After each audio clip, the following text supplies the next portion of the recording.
এবার যেন ব্রাজিলিয়ান ভক্তদের মুখ বন্ধ করে দিলেন খোদ ব্রাজিলিয়ান লিজেন্ড সদ্য বিশ্বকাপ শেষ করা ক্যাসেমিরো এমন এক কথা বলে বসলেন ব্রাজিলের রাইভাল টিম আর্জেন্টিনার লিওনেল মেসিকে নিয়ে, জানিয়ে তোলপাড় সোশ্যাল মিডিয়া সহ পুরো মেইন স্ট্রিম মিডিয়াগুলো।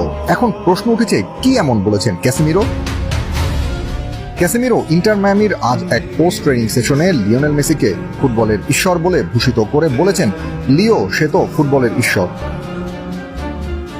ক্যাসেমিরো লিওকে ফুটবলের ঈশ্বর বলে আরো বলেন, আমি প্রতিদিনই মেসির সাথে সবসময় খেলার এবং তার পাশে থাকার স্বপ্ন দেখতাম। আর আমি খুব ভালো করেই জানতাম যে তার বিপক্ষে খেলে তাকে থামানো অসম্ভব।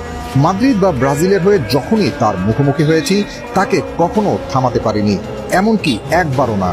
তার আক্রমণগুলোকে কিছুটা আটকে রাখার জন্য আমাকে সবসময় দলের বাকি সদস্যদের সাহায্য নিতে হতো, কারণ সোজা কথায় তাকে থামানো একেবারেই অসম্ভব।